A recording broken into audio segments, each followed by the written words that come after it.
And we already know we're going to cut our paper off of an odd and an even roll to minimize the waste we have on paper. Now let's go to our wall. When we measured where our strips were going to be, you remember we decided this is the one that we were going to use, and we circled it so that we would know. This is going to be strip number 1. My next piece will be strip number 2, strip number 3, and the corner will be strip 4. The other side will also be strip 4, strip 5, strip 6, and strip 7, and so forth. Now we're going to see how tall our wall is, so we'll know how long we need to cut each piece. Take our measuring tape. We have 87 inches. Now we're going to add a couple of inches for waist at the top and a couple inches for waist at the bottom. So 87, 88, 89, 90, 91. So we're going to cut our pieces approximately 91, 92 inches, making sure that we're cutting it at the right spot to match our pattern. We're going to cut our odd rolls off the odd roll, the odd number first, and then we're going to use our second roll for the even numbers. Okay? So, got this measured at, about 91, 92. I'm going to do my odd roll first. Take your paper.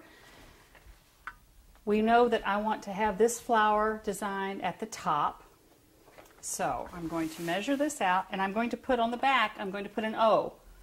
That tells me, in pencil, only in pencil, and that O tells me that this is going to be an odd. So I'm going to measure this out.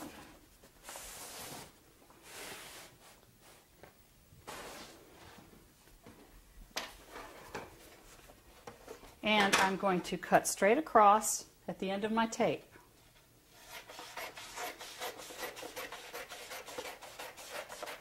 Now you notice that this next piece is that same flower that I want for my top, plus a little bit extra for trimming at the top. That's very important. Okay? Now my next piece, I'm also going to write O for odd. Take it down, measure it.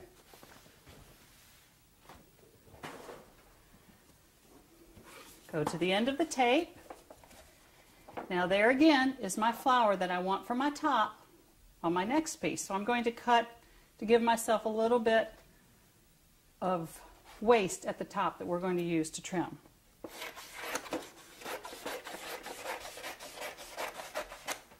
Okay. My next piece, again, I'm going to put an O at the top. Measure this out.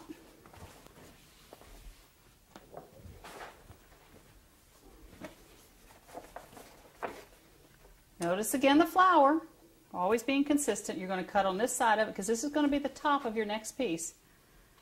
Giving yourself a couple inches to trim at the top, and so forth. I've gotten 3 strips now off of this odd roll. This is not quite enough for a 4th strip, but this will give you pieces for over doors or under windows, on top of windows. Now we're going to cut our even roll. And I'm going to put the odd rolls, roll them up and put them aside until we're ready to activate them, the paste on them. I think I'll lay them over here. Always be gentle and careful with your edges because you don't want them, you want pretty seams. And if you beat your edges up, you're not going to have pretty seams. Now we're going to cut off of our even roll. Now remember, the design element that matched the flower on the odd roll is this leaf here.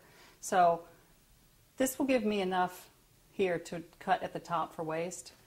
Now I'm going to mark this an E for even, and I'm going to measure this the same length.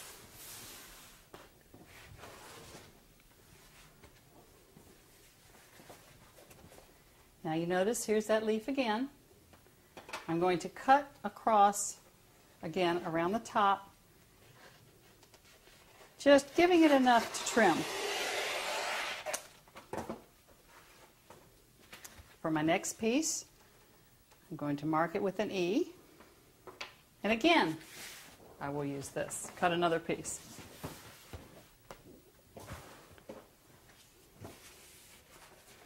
Here's my leaf design element that's going to be the top of the next piece. So I'm going to cut, leaving myself enough for trim at the top.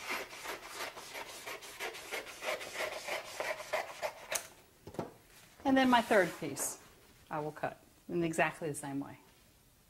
Now we're ready to activate the paste on our paper to get it ready to install. I'm going to start with an odd because my first piece is an odd. Take your paper, roll it out. Okay, now I'm using a pre-pasted activator because this is a pre-pasted paper. I've chosen to use that and I'm going to put it on with a roller. I want you to put a nice even coat. Be sure you get plenty on there.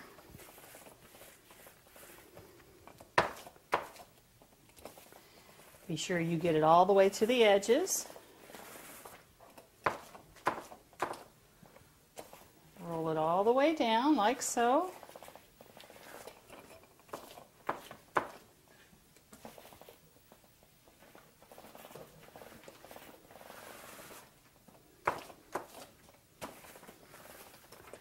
Okay, that looks good.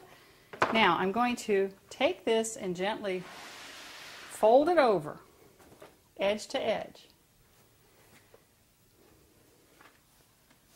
Now I'm not going to crease it. Be sure you don't crease it. I'm going to fold it edge to edge. I'm going to gently roll it up.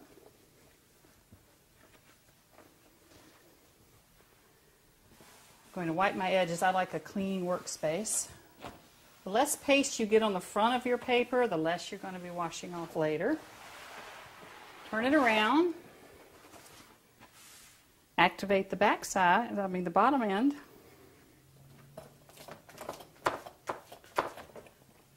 Remember, be sure you get plenty on there.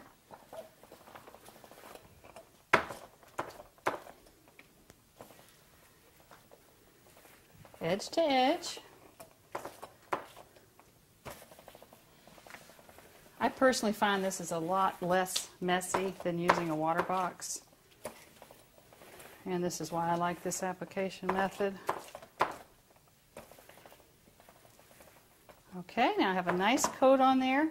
I'm going to fold this piece over, just barely overlapping it over the first piece, maybe ½ inch. Edge to edge. Remember, don't crease. And then I'm going to roll this up. Keep my surface clean.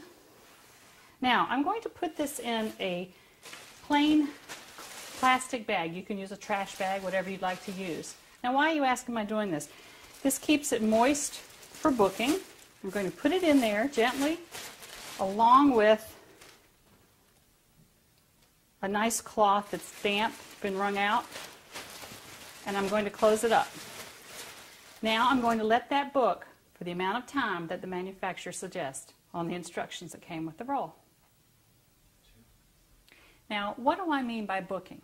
You heard me say that we're going to put it in the bag, we're going to put a wet cloth with it and close the bag up and let it book according to the manufacturer's instructions.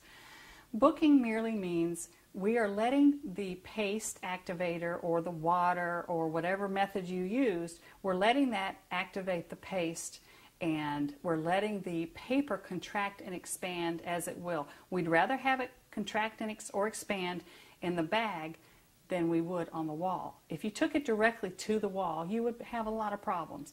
Your seams would be curling, you'd have a lot of bubbles. It's going to expand or contract, but you want it to do it in the bag and not on the wall.